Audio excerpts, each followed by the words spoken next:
Como preparar seu estúdio para receber investimentos? É isso aí. chat sessions will O focus que um on estúdio deve maximizing engagement considerar ao se and preparar para user receber experience. investimento ou para uma Users fusão? enter into an MAA.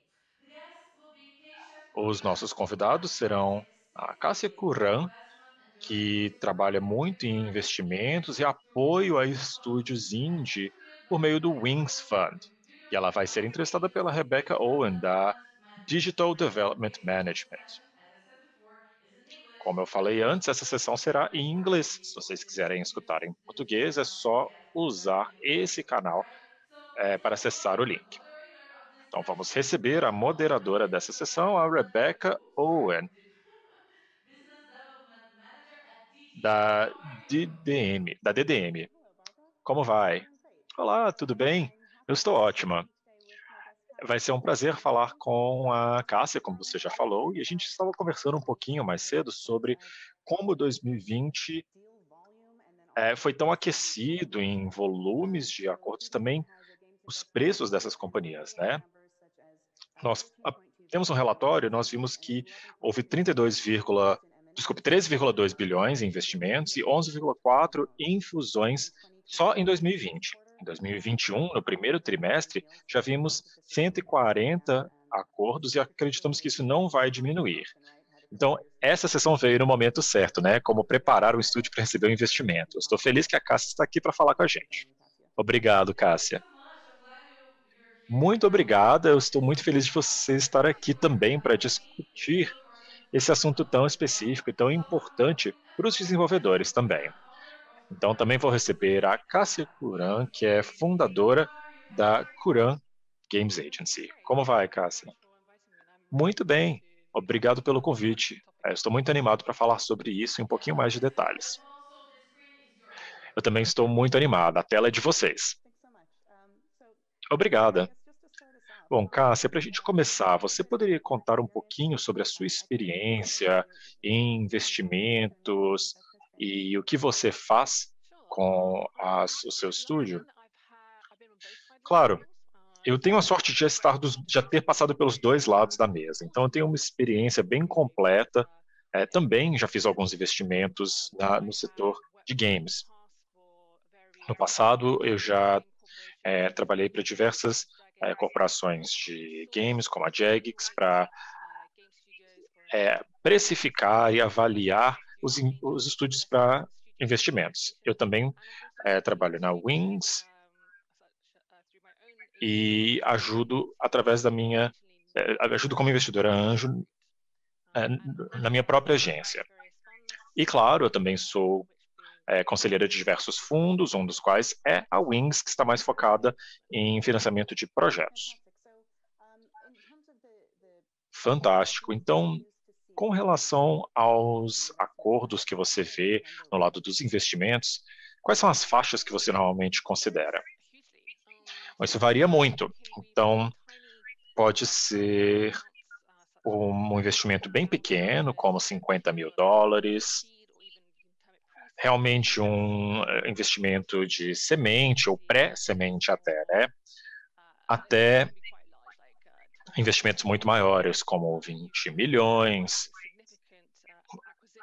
Você tem aquisições significativas, né, que não são necessariamente investimentos, mas aí as faixas são muito mais altas. When we're talking for studios, it sounds like you Certo. Quando a gente fala com os estúdios, parecem que existem muitas opções, né? Você pode falar um pouquinho mais ou definir um pouco melhor que tipo de investimento most easy to seek. são os mais fáceis hoje em dia, ou mais comuns, né? Bom, para os estúdios, eu acho que o financiamento de projetos através das publishers, ou através de um fundo de projetos, é o mais comum hoje em dia. Na verdade, é o mais comum em geral. Investimento de capital ainda é muito comum, e claro, isso é algo muito que teve muita atividade no último ano, mas normalmente é mais para escala maiores. Então, financiamento de projetos com as publishers, normalmente você tem uma média de US$ 200.000 de pedido, né, por exemplo. Mas se você estiver buscando um investimento de capital para sua companhia, seria algo em torno de 1 milhão, 2 milhões, ou dezenas de bilhões, né? Depende. O que é importante explicar também, para a gente entrar um pouco mais em detalhes na diferença entre esses investimentos, às vezes os estúdios se confundem com isso, né? Então, só para esclarecer, o financiamento de projetos é um investimento no próprio jogo. Então, não é um investimento na equipe, mas o investimento de capital é na companhia, é na equipe. Então, quando você financia projetos, os investidores vão analisar qual é a receita do seu game, e isso é o que vai ser o retorno sobre o investimento, né? Eles querem ganhar um lucro sobre isso. Agora, investimento de risco, de capital, normalmente busca dividendos, né, ou compras, o que não é tão comum hoje em dia. Aquisições por uma empresa maior, como as que eu atendo,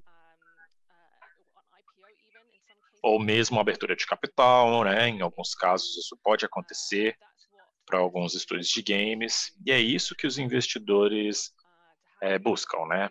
É isso que eles querem que aconteça como resultado do investimento deles no estúdio. E, claro, esses não são os únicos investimentos que existem, né, para games. Existem diversas opções. Recentemente, por exemplo, já tivemos opções de financiamento de dívidas, que normalmente se baseia em aquisição de usuários. A aquisição de usuários é algo muito caro e que exige muitos dados. Então, muitos bancos e startups estão usando os dados para descobrir qual deve ser o processo de aquisição de usuários deles. Às vezes isso é apoiado pelo estúdio, ou às vezes isso é financiado por um fundo DTTR, como acontece aqui no Reino Unido. Eu desconheço isso acontecendo na América do Sul, mas diversas equipes europeias, australianas ou canadenses recebem esse tipo de bolsa, né? Os games são vistos como uma área bem interessante de investimento para muitos países.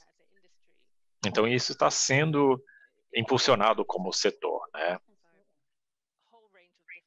Existe uma faixa de opções de financiamento para os games.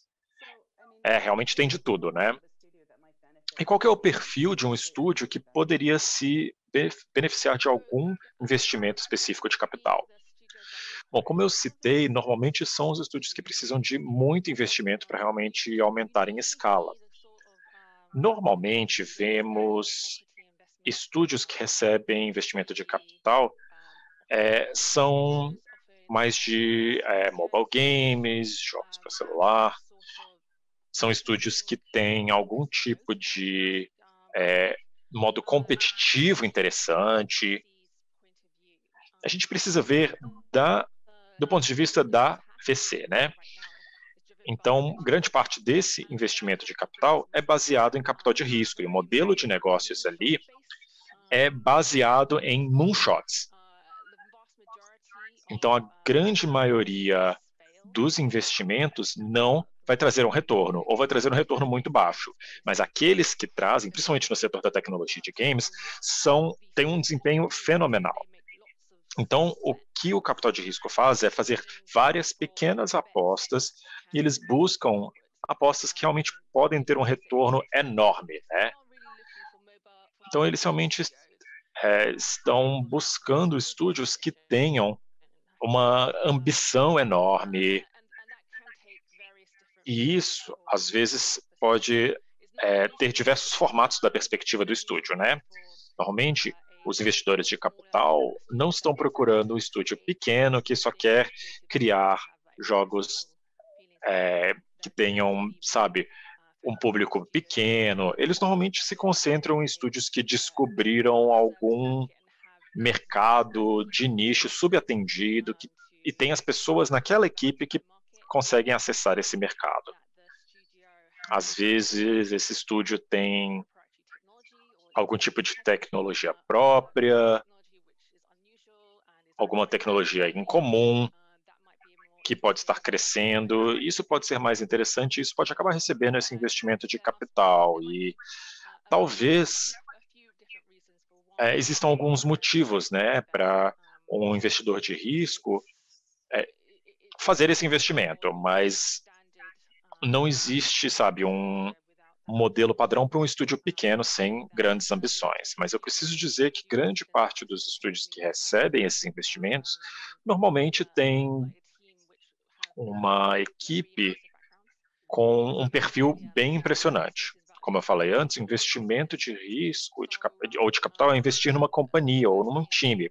Então, a primeira coisa que eles vão analisar é a própria equipe, né? Qual que é o perfil e se eles vão conseguir atingir essa visão. Entendi. Então, a ideia é buscar uma trajetória de crescimento exponencial, não é? É por isso que os FTPs em jogos mobile fazem mais sentido, não é? Por isso que eles se interessam mais por isso. A ideia é tentar mesmo chegar à lua, né? Tem outros estúdios que buscam fusões e aquisições. Você poderia falar um pouquinho do perfil desse tipo de estúdio? Para fusão e aquisição é interessante. Há uma dinâmica tradicional que está acontecendo agora na Suécia. Nós temos alguns conglomerados que estão na Suécia, que estão adquirindo diversos estúdios. Eles estão fazendo muitas fusões e aquisições. Pelo menos fizeram no ano passado. A Embracer fez 13 aquisições em poucos meses. Por que é que isso funciona? Na Suécia, até onde eu sei, é relativamente fácil abrir capital.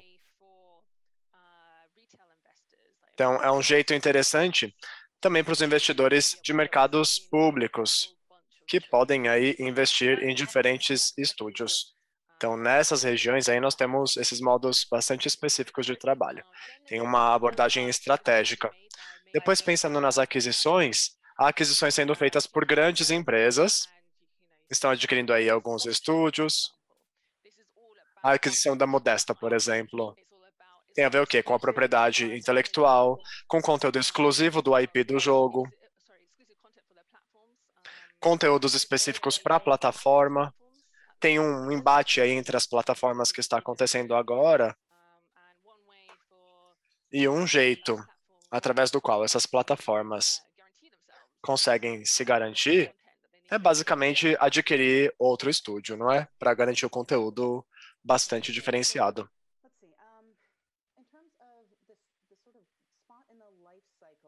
Pensando agora no ciclo de vida de um estúdio,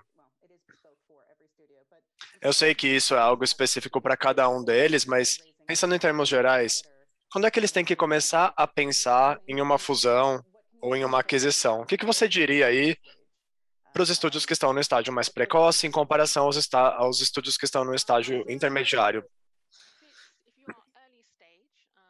Bom, para quem está no estágio mais precoce, talvez, deixa eu pensar, para o estágio precoce, esses estúdios talvez não tenham lá ou não consigam provar uma experiência muito robusta. Às vezes você consegue garantir um investimento de capital se você tiver, por exemplo, um MVP para o jogo de vocês. E se vocês tiverem métricas bastante robustas que possam ser apresentadas para os investidores. Isso demanda muito trabalho. Se você estiver fazendo um jogo e esse jogo demandar um alto nível de investimento, por exemplo, um jogo AAA para mobile, aí provavelmente você vai precisar de um investimento maior. Para estúdios que estão em um estágio intermediário, varia muito. Em várias abordagens diferentes, várias visões diferentes que eu já vi nos investidores aí buscando no mercado. Uma que aconteceu recentemente foi o IPO da Roadblocks. Vários estúdios de jogos buscaram o Games as a Service como uma plataforma. Queriam desenvolver, então, seus jogos em uma plataforma. ou avaliar o potencial mesmo do jogo. E para fazer tudo isso, eles precisam receber investimento. E tem toda uma hype aí do ponto de vista dos investidores nesse sentido.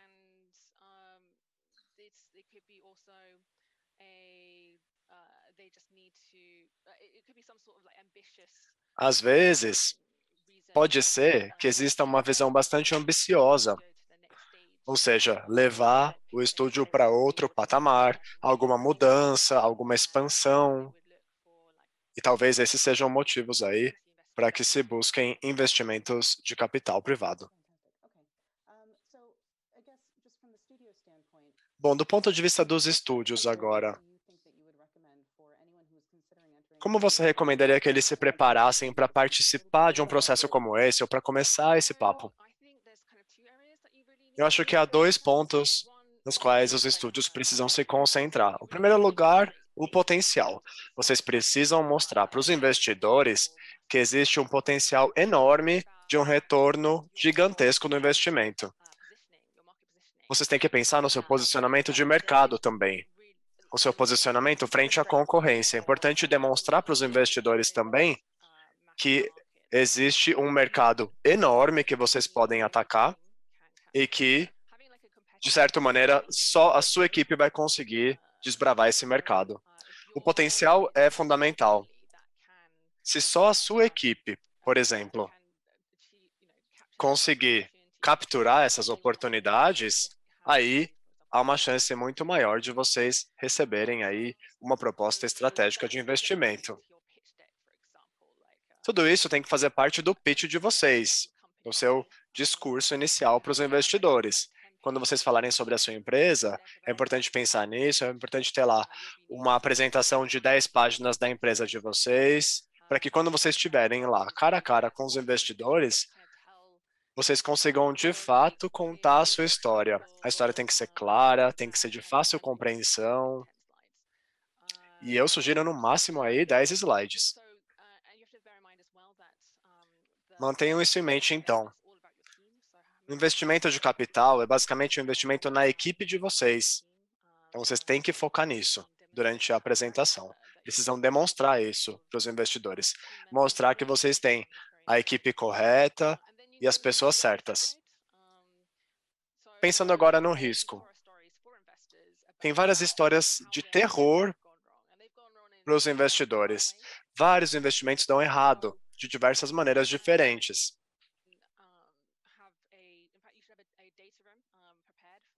É importante que vocês tenham dados, ou seja, um deck de slides aí, falando um pouquinho do plano de vocês para o futuro, dados, projeções de P&L ou de lucros, e também é importante ter documentos jurídicos para provar que vocês são uma empresa legítima, bem estabelecida, para que vocês não se tornem mais uma história de terror aí para esses investidores. É importante mostrar isso para eles. Por exemplo, apresentar os contratos de trabalho, isso também é importante. Mostrar os contratos, falar os horários que seus funcionários estão à disposição, que os documentos estão legalizados.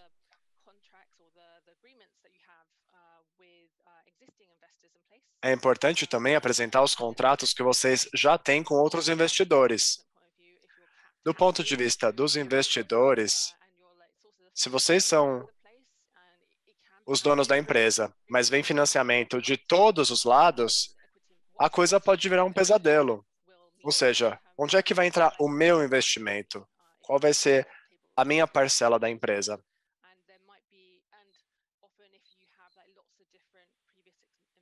Se vocês já tiveram muitos investidores antes, pode ser um pouco difícil coordenar mais um investimento com esses investimentos prévios. É tudo isso que é analisado. É importante verificar se todos esses aspectos não vão dar problema.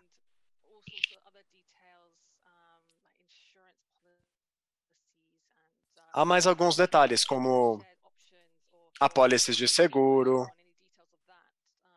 ações, quem são os donos das ações, olhar que tipo de política ou apólice vocês têm em vigor, se vocês têm alguma política para segurança cibernética, por exemplo, para provar que vocês não estão se apropriando dos dados dos usuários. Basicamente, vocês precisam de um bom advogado para poder montar toda essa documentação que vocês possam apresentar. É interessante, é importante mostrar que vocês estão preparados e que tudo está muito bem alinhado para que eles possam fazer o investimento, não é? Muito bem, vamos passar rapidamente agora para as perguntas. Nós temos duas ótimas perguntas aqui no chat. A primeira é importante para um estúdio buscar um investimento através de crowdfunding? Esse é um assunto interessante também. Cássia, se você pudesse falar um pouquinho disso. Eu geralmente não avalio investimentos por crowdfunding. Em primeiro lugar, porque geralmente eles não dão certo.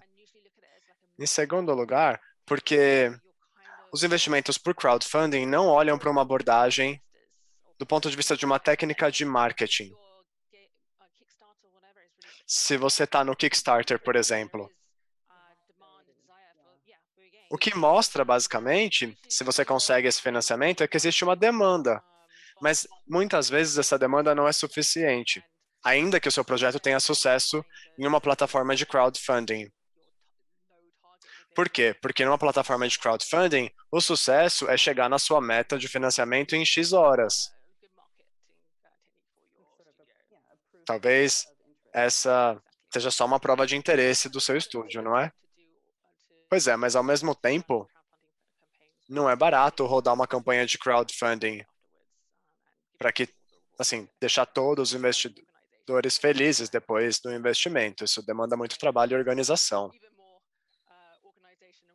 Eu diria que demanda mais trabalho ainda do que para investimento de capital privado. Muito bem, próxima pergunta. Quais são as boas práticas que nós temos que pensar quando nós falamos com o investidor? Como é que nós conversamos com o investidor? Alguma dica? Excelente pergunta. Em primeiro lugar, mostra que você fez a lição de casa. Todos os investidores, ou basicamente quase todos, têm um site, já deram entrevistas, já deram palestras. Então, mostra para o investidor que vocês estão interessados no trabalho dele. Não faz sentido vocês falarem com um investidor que não investe em estúdios, por exemplo, ou que não investe em empresas da indústria de games. Em segundo lugar, os investidores, eles são inundados por propostas de empresas. O melhor jeito de chamar a atenção deles é serem apresentados por alguém que já os conheça e conheça vocês. Alguém que possa, de fato, garantir o seu trabalho de certa maneira ou recomendar o seu trabalho. É isso que eu faço, inclusive, na minha agência. Eu só escolho os estúdios que eu acho que têm um grande potencial, e aí eu apresento esses estúdios a investidores que eu sei que têm interesse em investir. Às vezes há chamados, não é? Para investimento? Exato, isso às vezes funciona. Se vocês não fazem parte de uma dessas redes, talvez valha a pena buscá-las. Eu buscaria mais a parte de financiamento de publishers do que as redes simplesmente de investimento de capital direto.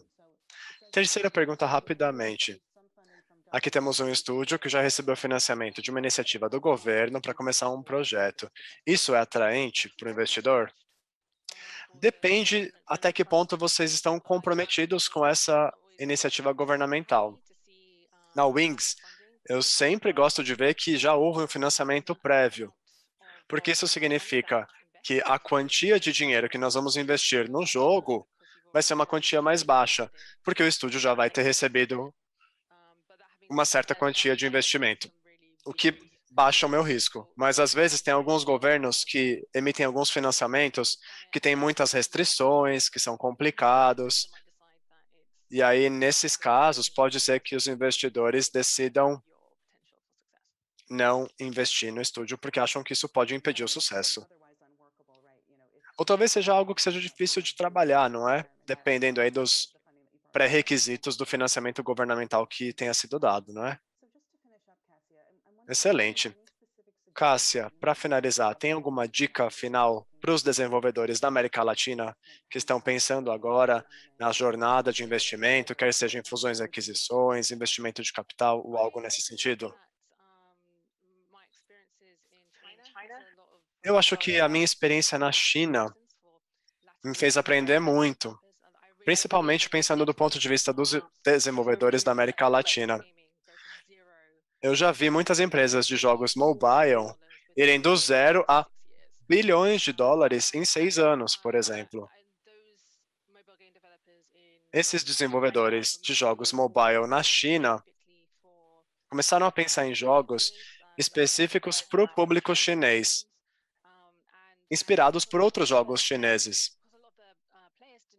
Por quê? Porque muitos jogadores, na prática, não tinham lá muita renda, porque não tinham como comprar jogos muito caros. Então, eles iriam para os jogos online multiplayer gratuitos. É assim que foi possível reter os jogadores durante muito tempo dentro do gameplay. Depois, eles começaram a vender um certo status no jogo através da monetização para esses jogadores chineses, que estavam contentes aí pelo modelo de buy to win, que não é a mesma coisa que acontece no mercado europeu e americano. Eu acho que no mercado latino-americano há um potencial enorme. O sudeste da Ásia e outras regiões do mundo tiveram muito sucesso. Eu acho que é nisso que vocês têm que pensar. Muito obrigada, Cássia. Muito interessante essa conversa. Agora vamos passar, então, a palavra de volta aos nossos anfitriões. Muito obrigado e até a próxima. Obrigado, Rebeca. Foi um prazer. Que pena! Eu estava adorando esse papo. Esse é um assunto tão importante, principalmente para os desenvolvedores brasileiros, que precisam entender exatamente como é que nós podemos nos preparar para receber investimentos, não só no Brasil, não é? Mas também pensando em investimentos no mundo todo. Então, muitíssimo obrigada. Vocês gostariam de finalizar com algum comentário? Eu só gostaria de agradecer muito por me receber. Foi uma oportunidade fantástica de me conectar aí com os desenvolvedores da América Latina. Que ótimo. Muito obrigada, então. Big Festival 2021, o maior festival de games de criação da América Latina.